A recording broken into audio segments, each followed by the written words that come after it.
শুভ সন্ধ্যা। আমরা এই পেজ ওয়ানের মধ্যেই, পেজ ওয়ানের একটা সেকশনের মধ্যেই শুরু করছি আরও একটা সেকশন। সেই সেকশনটা কি না, বিরাট এবং এমনই মাহাত্ম্য বিরাট কোহলির যে ইন্ডিয়ান টিম জিতুক হারুক যাই হোক না কেন সব সময় আলোচনার কেন্দ্রবিন্দুতে, ইদানিংকালে সমালোচনার কেন্দ্রবিন্দুতে থাকেন তিনি বিরাট কোহলি। এক্ষুনি যদি কেউ নেটে যান তাহলে দেখতে পাবেন তিনজনকে নিয়ে সবচেয়ে বেশি চর্চা চলছে। একজন অবশ্যই সুস্মিতা সেন, একজন ললিত মোদি, আরেকজন তিনি বিরাট কোহলি। বাট বিরাট কোহলিকে নিয়ে চর্চাটা ভীষণ কনসিস্টেন্ট, প্রায় এই বছর জুড়েই চলছে। তাই আমাদের এই অনুষ্ঠানে আমরা আলোচনা করব ভারতের ইংল্যান্ডে ওয়ানডে সিরিজ জেতা নিয়ে কালকে, ইদানিং ভারতের পারফরমেন্স নিয়ে, টি-20 ওয়ার্ল্ড কাপে ইন্ডিয়ান টিমের সম্ভাব্য ভাগ্য নিয়ে, কিন্তু সবার আগে এবং সবচেয়ে বেশি সেই ভদ্রলোককে নিয়ে যার নাম বিরাট কোহলি। আর এই আলোচনায় আমার সঙ্গে এমন একজন আছেন যিনি কালকে ম্যানচেস্টারে মাঠে ছিলেন, সারাদিন কমেন্ট্রি করেছেন, তারপর ট্রেনে চলে গেছেন তার নতুন আস্তানা হ্যাম্পশায়ারে। মানে কলকাতায় চেতলার বাড়ি তো ছিল, আছেই, কিন্তু তার সঙ্গে তিনি দীপ দাশগুপ্ত, এখন হ্যাম্পশায়ারেরও বাসিন্দা। দীপ, কি বলবো, তোমার ওখানে গুড আফটারনুন, আমাদের এখানে হলে বলতাম good evening. Good afternoon Hampshire. Good afternoon আর গুড ইভিনিং কলকাতা। কালকে ঋষভ পান্তের ওরম একটা ইনিংস দেখলে, তুমি নিজে উইকেট কিপার ছিলে, তুমি বিহগড়ে টেস্ট 100 এগেনস্ট ইংল্যান্ড। ঋষভ পান্তের পরপর ইনিংসগুলো দেখে কি মনে হচ্ছে? হাইলাইটস প্যাকেজ কিন্তু কালকে সেকেন্ড হাফটা হাইলাইটস প্যাকেজ ছিল। প্রথম 50 যেটা করেছে বোধহয় 70 বলে করেছে, 72 বলে কিছু। সেকেন্ড 70 রান যেটা করেছে সেটা এসছে 40 বলে। সো সেকেন্ড 70 রানটা was more of a highlights. কিন্তু প্রথমটা obviously was very very matured knock বলবো, যেরকম ওই মুহূর্তে দরকার ছিল। আর এটাই একটা নতুন জিনিস ঋষভের মধ্যে আমরা দেখছি, যে এই ম্যাচিওরিটিটা। আমরা অনেকজন ক্রিটিসাইজ করেছে যে না, খুব এরি ফেরি শট খেলে আউট হয়ে যায়, দরকার হয় না এমন শট খেলে আউট হয়। কিন্তু যদি গত 6 মাস দেখা যায়, স্পেশালি এই ইংল্যান্ডের সফরটা যদি দেখা যায়, he's played some very matured knocks. Rishabh Pant, সত্যি বলতে কি আমরা কলকাতার লোকরা ঋদ্ধিমান সাহা নিয়ে শুরুতে বলছিলাম যখন ঋদ্ধিমান সাহাকে ড্রপ করা হচ্ছিল, বাট ঋষভ পান্ত যেরম খেলছেন, যেরম ম্যাচ উইনার 3টে ফরম্যাটে, কোনো জায়গায় নেই এখন আর কোনো keeper batsman, it's always B A batsman wicket keeper. এই ট্রেন্ডটা কি আরো বেশি ঋষভ পান্ত সেট করে দিলেন? বলতে পারো টু আ সার্টেন এক্সটেন্ট। কিন্তু যে তুমি কিপিং এর কথা বলো, গত 2 বছর ধরে is bin keeping very well. ইংল্যান্ডে অতটা বোঝা যায় না, কিন্তু যদি ইন্ডিয়ার মাঠেতে আমরা দেখি গত 1-2 বছরে ইংল্যান্ড সিরিজ, তারপরে শ্রীলঙ্কা সিরিজের টেস্ট ম্যাচেস গুলোতে ওইসব পিচেতে যেরকম ভাবে কিপিং করেছে, অশ্বিনকে, আকসারকে, জাডেজাকে, ইউ হ্যাভ টু সে কি as a keeper also it will be unfair to say K he is a batsman wicket keeper. আমার মনে হয় এখন he is become both equally good. কি করে এক্সপ্লেন করবে ঋষভ পান্তের এই যে ব্যাটিং জিনিয়াস, পরপর বিভিন্ন জায়গায়, স্পেশালি বাইরে, ভারতবর্ষের বাইরে যেসব ইনিংসগুলো ঋষভ পান্ত খেলছেন, তুমি অন্য কোনো ইন্ডিয়ান ক্রিকেটারকে রিসেন্টলি বিরাট কোহলি বাদ দিয়ে কাউকে এরকম ইনিংস খেলতে দেখেছো? আমি এরকম ইনিংস খেলতে দেখিনি। অবভিয়াসলি রোহিতের লাস্ট সামারে, মানে এই টেস্ট সিরিজে প্রথম 3-4টে test match he was very good. কিন্তু জানো, একটা জিনিস যেটা আমি ঋষভকে নিয়ে দেখি আর রিয়েলাইজ করি, সেটা কিন্তু খুব কম প্লেয়ার্সদের জন্য আমি দেখি, সেটা হচ্ছে একটা আতঙ্ক অপোজিশনের। আমার সঙ্গে গত পুরো টি-20টাতে আমার সঙ্গে জিমি অ্যান্ডারসন কমেন্ট্রি করছিল, তো জিমি বারবার একটাই কথা বলছিল যে হি স্ক্যারি।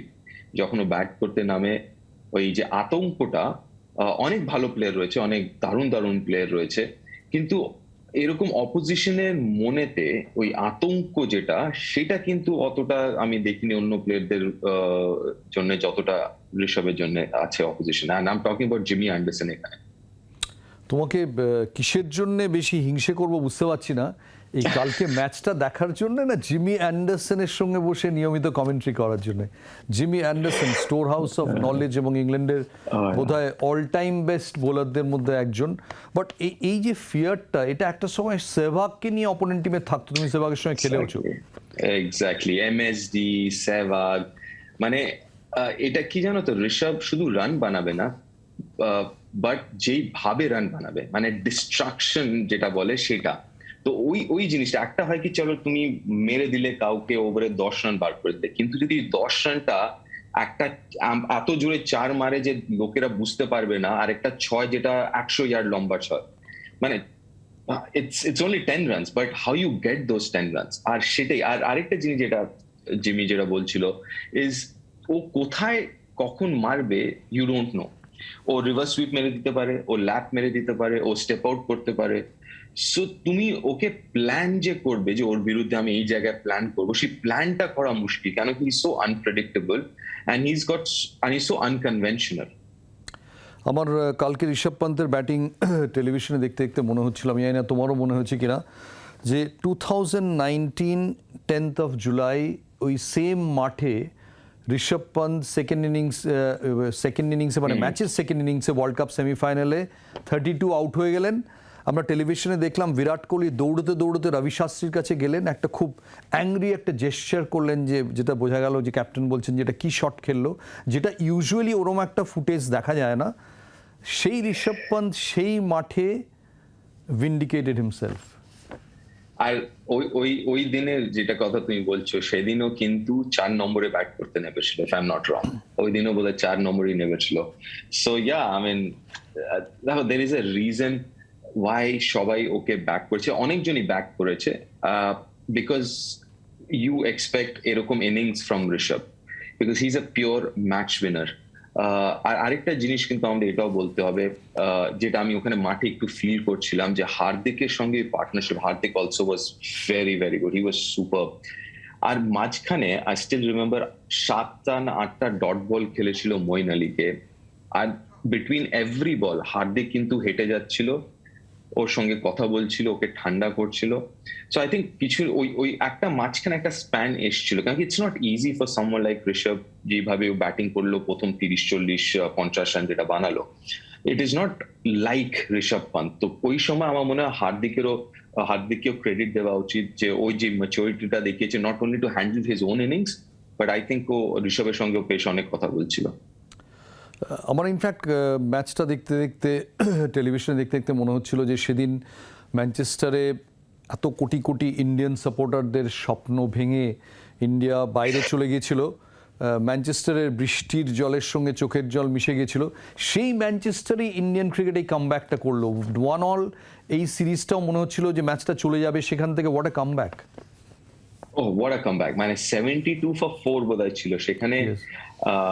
আমার সঙ্গে যারা ছিলেন তারা সবাই ওই ঠিক আছে, যেটা লর্ডসে হয়েছিল সেটা আরেকবার হবে, but obviously it was super. ওই পার্টনারশিপ বোধ 119 না 120 রানের যে পার্টনারশিপ ছিল ওয়াজ পাথ ব্রেকিং এই জন্য, বিকজ আমার মনে হয় যে এই ইনিংসটা থেকে দুজনেই, হার্দিক আর ঋষভ, অনেকটাই কনফিডেন্স পাবে যে ওয়ান ডে ইনিংস কেমন করে পেস করতে হয়।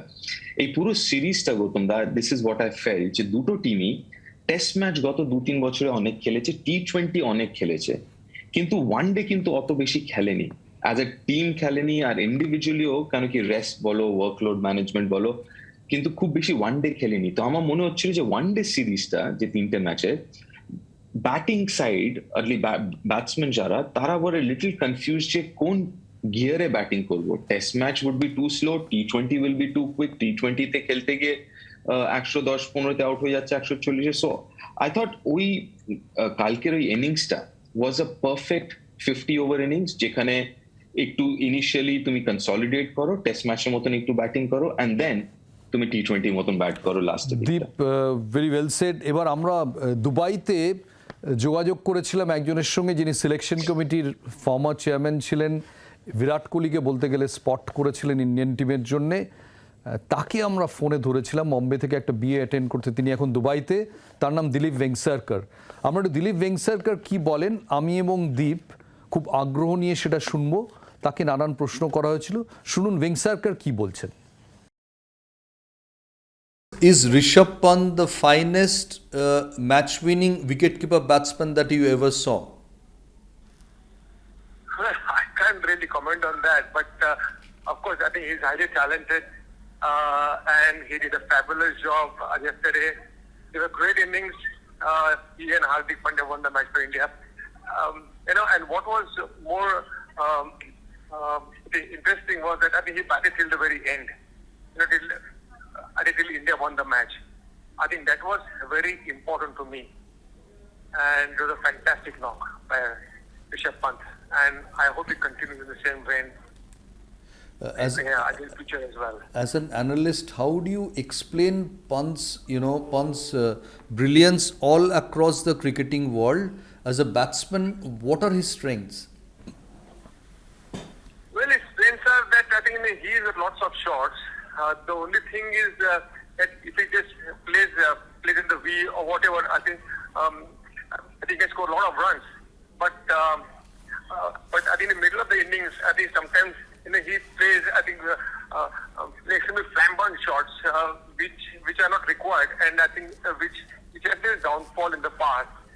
But yesterday he applied himself, and his commitment, I think, to the team was exemplary. With Hardik Pandya looking much fitter, with Rishabh Pant in such form, can the Indian supporters expect a lot from the T20 World Cup? Can they expect to win it? Well, India will do extremely well. India has got a good team at the moment. They have got options, and they got a very good chance. Hardik Pandya, I think, has done extremely well since the IPL days. I think he was unfit before, and he's worked hard on his fitness. I think he worked very hard indeed on his batting and bowling as well. And I think he looks in great form. And that augurs well for Indian cricket. But somehow the opening combination is struggling, especially Rohit Sharma. Yeah. Well, I think it's part of the game. I wouldn't say I think struggling, but then Rohit is a great player. I think one of the best in business. I'm sure he will do well. He did extremely well in ODI matches against England, and I'm sure he'll do well in future as well. And now the national debate is whether you should pick Virat Kohli for the World Cup or not. Well, Virat has been a fantastic player. I think one of the best in the world. I know I think he's not been scoring runs, but I think as long as he was there at the crease, I think he looked very good. But the thing around the off stump, I think he's just getting out. I hope he's more alert. I think works hard. At the delivery around the off stump. Because he's a fantastic player. He's a match winner. He's won many matches for India in the past. And I'm sure he will do that in future as well. The only thing is around the off stump, I think he has to concentrate a bit harder. And sometimes he will have to work hard for the runs. Which I'm sure he will do it because he's such a great player. So you'd always pick him for your World Cup team? Yeah, definitely, because his presence is very important. I think for his team as well as for the opposition, because I think if he's around, then the opposition also I think is a bit of bother, because he's a great player and they know that I think anytime when he clicks, I think he can win the match for India. Dilip bhai, what is exactly his technical problem? Some tend to think that he is transferring his weight onto the front foot, remaining on the front foot continuously. Is that a problem? See, to be honest with you, at this level of the game, I think he knows how to score runs. But the only thing is that he has to play matches for that. I think if he play matches and if he scores runs, if he has runs behind him, I'm sure he will do extremely well.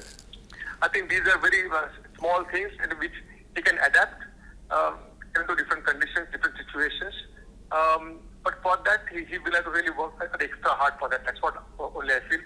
Because there is nothing wrong with his technique or something like that, because he's been playing with his technique for a long time and he has scored runs. In the past, we have seen cricketers in such kind of problems. They have always consulted former cricketers, be it Zahir Abbas, Vengsakar, Gavaskar, Tendulkar. Now, Virat consulted Brian Lara, who is a touch player as well as a left-hander. So, I'm a little surprised that he has not consulted any of the former greats, including yourself. Well, it's up to him. in the sense that if he was comfortable with somebody else, somebody like Lara, I think he's been a fantastic international player with great record. But there's nothing wrong with it. He can speak to anybody. And I guess he must have met him, so he must have spoken about it. So as you see it, do you think the Indian team looks quite well settled one, and they're getting in the right shape for the World Cup? At the moment, yes, they're doing extremely well. But then I think the format, T20 format, it could be anybody's game. In the sense, if you have bad over 2-3 bad overs, good overs, it can change the complexion of the game. So I guess it could be anybody's game. India, it looks good because they got a lot of options now. Thanks to the IPL also. So I'm sure I think India stands a good chance. আপনারা শুনলেন দিলীপ ভেঙ্গসরকরের বক্তব্য। বিরাট কোহলি নিয়ে, যেরকম বিরাট কোহলির সমর্থক আছেন, বিরাট কোহলির বিরোধী আছেন, দিলীপ ভেঙ্গসরকর খুব পরিষ্কারভাবে সুস্পষ্টভাবে বিরাট কোহলির দিকে। দীপ দাশগুপ্ত তিনি কি মনে করেন আমরা শুনবো। একটা ছোট্ট ব্রেক নিচ্ছি, কোথাও যাবেন না। ভেঙ্গসরকরকে ছেড়ে দিতে হলো দুবাইতে একটা বিয়ে বাড়িতে যাচ্ছেন বলে। দীপকে আমরা কিন্তু ছাড়ছি না হ্যাম্পশায়ারে, আপনাদেরও ছাড়বো না। একটু ছোট্ট ব্রেক।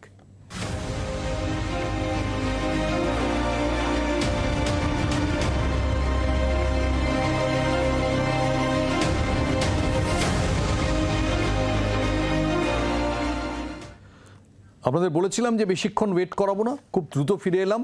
এবার দীপের কাছে একটু যাব। দীপ, বিরাট কোহলিকে নিয়ে কি করা হবে তুমি কি মনে করো? সেফ উত্তর দিও না, হ্যাম্পশায়ারে নিজের বাড়িতে বসে আছো, কেউ কিছু বলবে না তোমাকে, দিল্লি থেকে অনেক দূরে, তুমি বলো কি করা উচিত?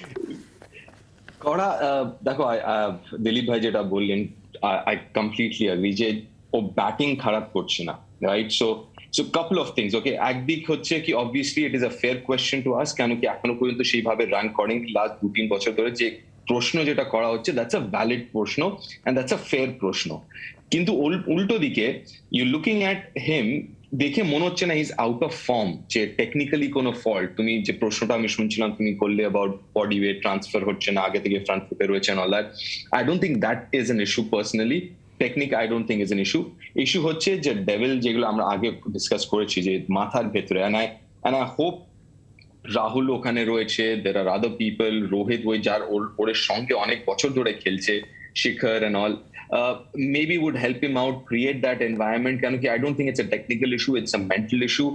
আর আরেকটা জিনিস যেটা দিলীপ ভাই বললেন, which I completely agree, he has to play cricket one, and he will only come back when he gets a big run, right? আর তুমি বাইরে বসে তো আর রান বানাতে পারবে না, so you have to play cricket। So I would have, ideally speaking, I would have really liked him to go play যেটা West ইন্ডিজে one days গুলো রয়েছে, বিকজ ওয়ান ডে থেকে ভালো ফরম্যাট আজকের দিনে কিন্তু নেই টু গেট ব্যাক আমংস রানস। সময় রয়েছে 50 ওভার, T20 মতন তাড়াহুড়ো নেই, টেস্ট ম্যাচের মতন ফিল্ড আশেপাশে থাকবে না, slip and all that. So I was a little surprised যে he's not going to play the ODIs ওয়েস্ট ইন্ডিজে। এটা তো একটা কথাই আছে যে তুমি যখন আইপিএল খেলো তখন তুমি কোনো ব্রেক নাও না, যে দেশের হয়ে খেলতে যাও তখনই তোমার ব্রেকের দরকার হয়। এটা নিয়ে ভাবতে হবে, এটা নিয়ে নিশ্চয়ই করে ভাবতে হবে যে this is also not fair. Yes, rest দরকার, 3টে ফরম্যাট অলরেডি আমরা জানি। আজকেই আমরা শুনলাম যে বেন স্টোকস ওয়ান ডে থেকে রিটায়ারমেন্ট নিচ্ছেন। আই থিঙ্ক এটা হবে, আরো যত দিন যাবে ইউ উইল সি খুব কম এরকম প্লেয়ার হবে যারা 3টে ফরম্যাট খেলবে, and it is understandable। তাহলে ডু দ্যাট, মানে আমার বক্তব্য হচ্ছে দেন ডোন্ট, কি বলবো, then you, if you not ready, তোমার যদি মনে হয় যে আমার একটা ফরম্যাট থেকে পেছনে সরে আসা উচিত, তাহলে ডু দ্যাট। বাট এই ফ্রিকুয়েন্ট রেস্ট, কেন কি এখন প্রবলেম কি, এটা ভেবে দেখো, গত 12 মাসে যবে থেকে রাহুল দ্রাবিড় কোচ হয়েছে, ইন্ডিয়া হ্যাড 7 থেকে 8টা ক্যাপ্টেন, রাইট? তোমার কিছু না হলেও 35 থেকে 40 জন ইন্ডিয়ার হয়ে খেলেছে in the white ball format, মানে T20 আর ওয়ান ডে তে। তো ওই স্টেবিলিটিটা কোথায়, যে আজকে একটা স্টেবিলিটির জন্য তো একটা ক্যাপ্টেন দরকার, যে টিমটাকে সামনে। আমি তোমায় জাস্ট 1 মিনিট থামাচ্ছি, শুধু একটা কথা বলছি, যে সুনীল গাভাস্কর আজকে বলেছেন যে বিরাট কোহলির এই যে প্রবলেমটা সারানোর জন্য 20 মিনিট যথেষ্ট, তার সঙ্গে 20 মিনিটের সিটিং। তুমি গাভাস্করের সঙ্গে কমেন্ট্রি বক্সে একসঙ্গে কমেন্ট্রি করা এতদিন ধরে চেনো, বিরাট কোহলিকেও চেনো, এই 20 মিনিটের মিটিংটা কি হবে? তোমায় যদি আমি বলি যে তুমি 10,000 টাকা রাখো 20 মিনিটের মিটিংয়ের উপর, তুমি কি রাখবে? আমার মনে হয় হ্যাঁ, আমার মনে হয় এই ইনফরমেশন অবভিয়াসলি ওর কাছে পৌঁছে গেছে। বোথ অফ দেম, সানিজিও এখানেই রয়েছেন, ইংল্যান্ডেই রয়েছেন, অবভিয়াসলি বিরাটও এই মুহূর্তে ইংল্যান্ডেই রয়েছে। তো I will not be surprise, আর দুজনেই লন্ডনেই থাকবে। So I won't be surprise যদি over a cup of coffee কোথাও বসে যদি কথাবার্তা হয়, আর যদি আমরা কেউ না জানতে পারি যে কথাবার্তাটা হয়েছে, I will not be surprised because obviously এখন যখন সানিজি নিজে সামনে এসে বলেছেন যে 20 মিনিট কথা বলতে চান, I don't find any reason why he shouldn't. আর again, it's not a technical thing. Same জিনিস যেটা আমরা বলে যাচ্ছি এতদিন ধরে, 20 মিনিট যখন চেয়েছে সানিজি, তার মানে it is not a technical thing. It's more of a mental thing. It's some ওই যে অনেক সময় ব্লকেজেস গুলো যেগুলো থাকে সেগুলো I think is the issue here. And listen, যদি বিরাট ভালো খেলে, সত্যি কথা বলছি, we all want Virat to score runs. We all want him, because there's a lot of cricket left in. এই মুহূর্তে ইংল্যান্ডে সবচেয়ে অপটিমিস্টিক লোকের মধ্যে একজনের নাম দীপ দাশগুপ্ত। কারণ আমি বিরাট কোহলি আর সুনীল গাভাস্করের একসঙ্গে ছবি লাস্ট কবে দেখেছি জানি না। দীপকে এই প্রশ্নটা করলাম, ও যদি দেখে আমাদের জানায়। তার আগে একটা প্রশ্ন নিতে হবে, কারণ আমরা লাইন খুলেছি ফোনের। একজন দীপকে একটা প্রশ্ন করবেন, আমি দীপকে সেই সময়টাও দিলাম ভাবার যে ও লাস্ট কবে দুজনের একসঙ্গে একটা ছবি দেখেছে। কফি খাওয়া তো অনেক দূরের ব্যাপার। কে প্রশ্ন করছেন একটু বলুন। হ্যালো, কে প্রশ্ন করছেন বলুন। হ্যাঁ বলুন। হ্যাঁ, দীপবাবুকে আমার প্রশ্ন, কোহলির যে বিরাট কোহলির যে খারাপ ফর্ম যাচ্ছে, তার জন্য কপিল দেব কিংবা সুনীল গাভাস্কর কিংবা আরো আমাদের যারা আছেন, সন্দীপ পাটিল, কার সঙ্গে ওনার সময় কাটালে এই যে খারাপ সময়টা মানে কিভাবে বের হবে সেটাই। আরেকজন দর্শক আছেন দীপ, এই প্রশ্নের পর আরেকজন দর্শক, দ্রুত একটু প্রশ্ন করুন, আমাদের হাতে খুব বেশি সময় নেই। বলুন আপনার কি প্রশ্ন। ঠিক আছে, হ্যাঁ বলুন, একটু প্রশ্নটা বলুন তাড়াতাড়ি। হ্যাঁ, ওটা তো বলছিলাম যে বিশ্বকাপে কি কোহলিকে বাদ দেবে না কোহলি থাকবে টিমে? দীপ দাশগুপ্তকে দুটো প্রশ্ন, একটা হচ্ছে কার সঙ্গে কাটালে বিরাট কোহলির এই সমস্যাটা সারবে, আর সেকেন্ড হচ্ছে আপনি সিলেক্টর হলে আপনি কি করবেন, এটা জিজ্ঞেস করছেন দুজন। ওকে, ফার্স্ট অফ অল, কার সঙ্গে সময় কাটালে এই জিনিসটা যাবে, আই ডোন্ট নো। এটা ডিপেন্ড করছে বিরাটের ওপরে, বিরাট কার কথা শুনবে আর কার সাজেশন বিরাটের জন্য কাজ করবে। বা সবাই তো ওটা ওরকম না যে ওই টুপিগুলো তো না যে ওয়ান সাইজ ফিটস অল হয় না। সবাই ইন্ডিভিজুয়াল আলাদা আলাদা মানে জিনিস ক্লিক করবে, আর কার সাজেশন ওর জন্য ক্লিক করবে, দ্যাট আই ডোন্ট নো। আর what is also is a problem. দেখো, এটা একটা জিনিস, ওকে, আমার এটা মনে হয় গৌতম দা অনেস্টলি, যে বিরাটকে আমরা যেরকম দেখে আসছি গত 6-7 বছর 10 বছর ধরে, ওই ইন্টেন্সিটিতে আরেকটা জিনিস কি হয়, ইন্টেন্সিটি দেখতে খুব ভালো লাগে, বাট অলসো কি বলবো, বার্ন আউট হয়ে যাওয়ার চান্স থাকে। যে ইন্টেন্সিটি দিয়ে বিরাট খেলে, সবকিছু is very intense kind of a person. তো ওইটাই একবার আমার প্রশ্ন ওটা বিরাটের কাছে, and Virat does not have to answer me. Virat just has to look into the mirror and answer himself. Is he enjoying the game? ওই যেভাবে এনজয় করতো এর আগে খেলাটাকে, জাস্ট পিওরলি খেলাটাকে, ফরগেট পারফরমেন্স, রান হবে কি হবে না, সেটা করছে কিনা। and again, Gautam da, he does not have to answer that to me, তোমাকে, anyone else, to himself, stand in front of a mirror and sort it out. এটা আমার মনে হয় যে ওই কয়েকটা যে টাফ প্রশ্নগুলো আছে, I think he needs to do it to himself, and I am sure ও করছে নিজেকে। দীপ আমরা একদম শেষে চলে এসেছি, জাস্ট একটাই প্রশ্ন, ওয়ার্ল্ড কাপ টিমে নেবে না? এশিয়া কাপ অবধি I will stick with him. Asia কাপের পরে I will have to take a call. Asia কাপের পরে will take a call, you are not sure. Deep Dasgupta is not sure যে টি-20 ওয়ার্ল্ড কাপ টিমে বিরাট কোহলির থাকা উচিত কিনা। সবাই দ্বিধাবিভক্ত, এবং এটাই ক্রিকেটের একটা কি বলবো, একটা বিশাল মহিমা, এবং বিরাট কোহলির মহিমা যে তাকে নিয়ে এত বছর পরেও এই রকম স্পেকুলেশন জাতীয় বাজারে, ইন্টারন্যাশনাল বাজারে, এমনকি ইন্টারন্যাশনাল ক্রিকেটাররা সবাই দেখবেন ভারতের বাইরের, তারাও দ্বিধাবিভক্ত যে বিরাট কোহলিকে নিয়ে কী করা উচিত। এবং সিরিজ জিতলো এত ভালো ভারত, ঋষভ পান্ত এরকম একটা সেঞ্চুরি করলেন, হার্দিক পান্ডিয়া অলরাউন্ড পারফরমেন্স, তা ছাপিয়েও বিরাট কোহলির পারফিউম অথবা ল্যাক অফ পারফিউম যেন এখনও সবার মধ্যে। এই আজকের মতো এই আমাদের ক্রিকেট আলোচনা এখানেই শেষ, পেজ ওয়ানও এখানেই শেষ। সবাই ভালো থাকবেন, শুভরাত্রি।